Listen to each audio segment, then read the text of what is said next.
Welcome back, history enthusiasts. Today we're diving into the epic saga of the Norman conquest of southern Italy. Imagine a time when knights in shining armor didn't just fight for kings and queens, but carved out entire kingdoms for themselves. This is the story of rugged warriors from Normandy who, through a mix of cunning, brute force, and sheer audacity, transformed the landscape of southern Italy forever. From the initial skirmishes in the early 11th century to the establishment of the Kingdom of Sicily, join us as we explore how these Norse descendants became the new overlords of a land steeped in Roman and Byzantine history. Hit that like button, subscribe if you're new here, and let's march into the heart of medieval warfare. Norman conquest of southern Italy. The Norman conquest of southern Italy, also known as the Kingdom in the Sun, lasted from 999 to 1139, involving many battles and independent conquerors. In 1130, the territories in southern Italy united as the Kingdom of Sicily, which included the island of Sicily, the southern third of the Italian peninsula, except Benevento, which was briefly held twice, the archipelago of Malta, and parts of North Africa. Arrival of the Normans. The earliest reported date of the arrival of Norman knights in southern Italy is 999, although it may be assumed that they had visited before then. In that year, according to some traditional sources of uncertain origin, Norman pilgrims returning from the Holy Sepulchre in Jerusalem via Apulia stayed with Prince Guaimar III in Salerno. The city and its environs were attacked by Saracens from Africa, demanding payment of an overdue annual tribute. While Guaimar began to collect the tribute, the Normans ridiculed him and his Lombard subjects for cowardice, and they assaulted their besiegers. The Saracens fled, booty was confiscated, and a grateful Guaimar asked the Normans to stay. Norman arrival and mercenary period. Mercenary service. In 1024, Norman mercenaries under Ranulf Drengot were in the service of Guaimar III when he and Pandulf IV besieged Pandulf V in Capua. In 1026, after an 18-month siege, Capua surrendered and Pandulf IV was reinstated as prince. During the next few years, Ranulf would attach himself to Pandulf, but in 1029 he joined Sergius IV of Naples, whom Pandulf expelled from Naples in 1027, probably with Ranulf's assistance. Norman lordship. Ranulf and Sergius recaptured Naples. In early 1030, Sergius gave Ranulf the county of Aversa as a fief, the first Norman lordship in southern Italy. Norman reinforcements and local miscreants, who found a welcome in Ranulf's camp with no questions asked, swelled Ranulf's numbers. In 1035, the same year William the Conqueror would become Duke of Normandy, Tancred of Hauteville's three eldest sons, William Ironarm, Drogo, and Humphrey, arrived in Aversa from Normandy. Campaign against Muslim Sicily. In 1038, Byzantine Emperor Michael IV launched a military campaign into Muslim Sicily, with General George Maniakes leading the Christian army against the Saracens. The future King of Norway, Harald Hardrada, commanded the Varangian Guard in the expedition, and Michael called on Guaimar IV of Salerno and other Lombard lords to provide additional troops for the campaign. Byzantine-Norman Wars. Wars between the Normans and the Byzantine Empire were fought from circa 1040 until 1185, when the last Norman invasion of the Byzantine Empire was defeated. At the end of the conflict, neither the Normans nor the Byzantines could boast much power, as by the mid-13th century, exhaustive fighting with other powers had weakened both, leading to the Byzantines losing Asia Minor to the Ottoman Empire in the 14th century, and the Normans losing Sicily to the Hohenstaufen. William Iron Arm. The Normans in Italy, led by William Iron Arm, succeeded in defeating the Byzantines in the battles of Olivento and Montemaggiore. 1041, Norman establishment and expansion. Battle of Civitate. The Battle of Civitate was fought on 18 June 1053 in southern Italy, between the Normans, led by the Count of Apulia, Humphrey of Hauteville, and a Swabian Italian Lombard army, organized by Pope Leo IX and led on the battlefield by Gerard, Duke of Lorraine, and Rudolph, Prince of Benevento. The Norman victory over the allied papal army marked the climax of a conflict between the Norman mercenaries who came to southern Italy in the 11th century, the de Hauteville family, and the local Lombard princes. Robert Guiscard. The Norman explorer, Robert Guiscard had conquered much of Italy and was invested by Pope Nicholas II as Duke of Apulia, Calabria, and Sicily. Consolidation and Sicilian conquest. Conquest of Sicily. After 250 years of Arab control, Sicily was inhabited by a mix of Christians, Arab Muslims, and Muslim converts at the time of its conquest by the Normans. Arab Sicily had a thriving trade network with the Mediterranean world and was known in the Arab world as a luxurious and decadent place. It had originally been under the rule of the Aghlabids and then the Fatimids, but in 948, the Kalbids wrested control of the island and held it until 1053. During the 1010s and 2010s, a series of succession crises paved the way for interference by the Zirids of Ifriqiya. Sicily was racked by turmoil as petty fiefdoms battled each other for supremacy. Into this, the Normans under Robert Guiscard and his younger brother Roger Basso came intending to conquer. The Pope had conferred on Robert the title of Duke of Sicily, encouraging him to seize Sicily from the Saracens. Battle of Cerami. The Battle of Cerami was fought in June 1063 and was one of the most significant battles in the Norman conquest of Sicily, 1060 to 1091. The battle was fought between a Norman expeditionary force and a Muslim alliance of Sicilian and Zirid troops.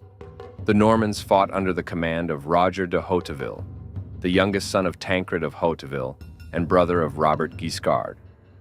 The Muslim alliance consisted of the native Sicilian Muslims under the Kalbid ruling class of Palermo, led by Ibn al-Hawas, and Zirid reinforcements from North Africa, led by the two princes, Ayyub and Ali.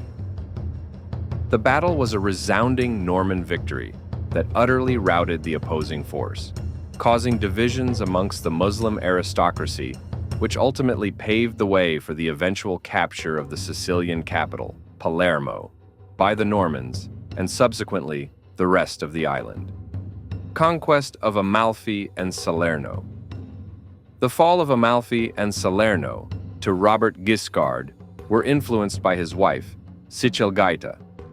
Amalfi probably surrendered as a result of her negotiations, and Salerno fell when she stopped petitioning her husband on behalf of her brother, the Prince of Salerno.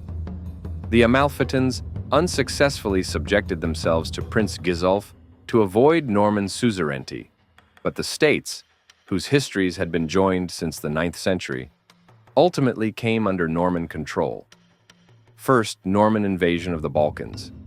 Led by the formidable Robert Guiscard and his son Bohemund of Taranto, later Bohemund I of Antioch, Norman forces took Dyrrhachium and Corfu and laid siege to Larissa in Thessaly. See Battle of Dyrrhachium. Kingdom of Sicily. Norman invasion of Malta.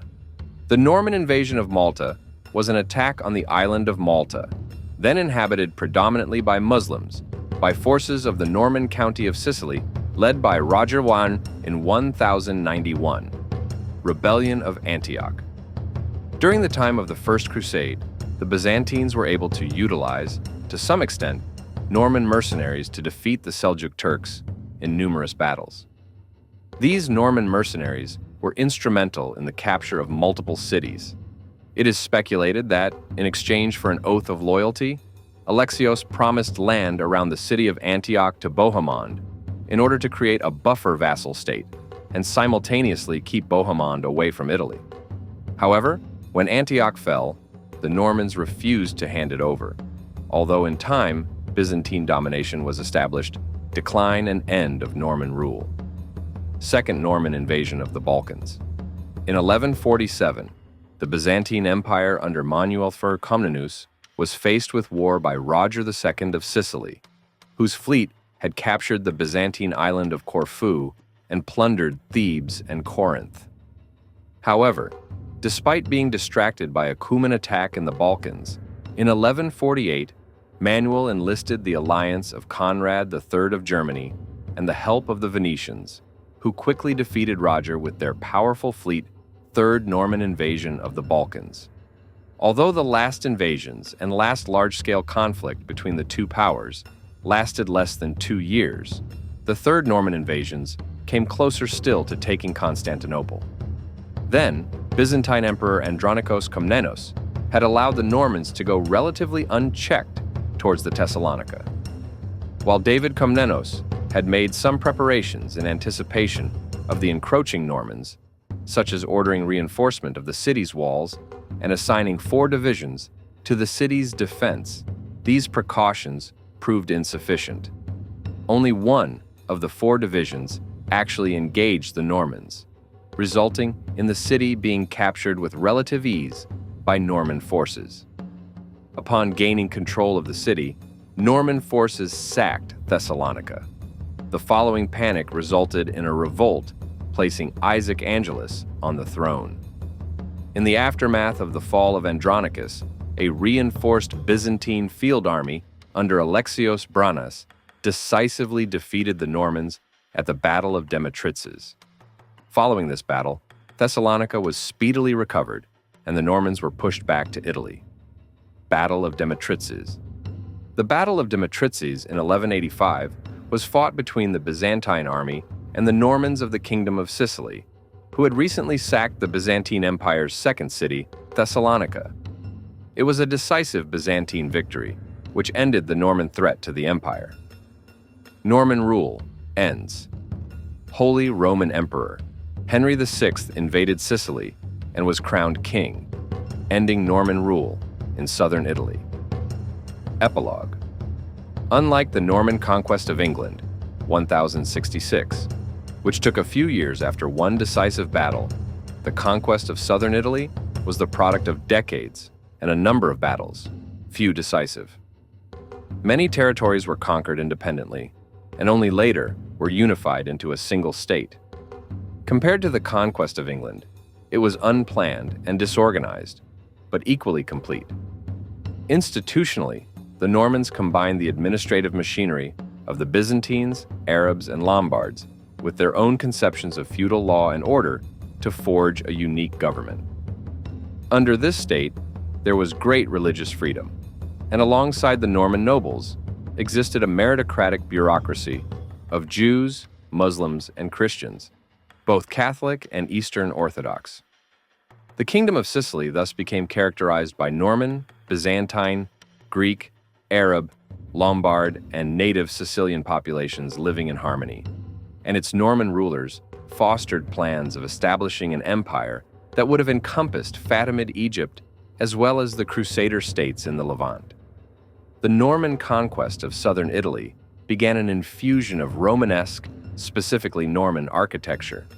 Some castles were expanded on existing Lombard, Byzantine, or Arab structures, while others were original constructions.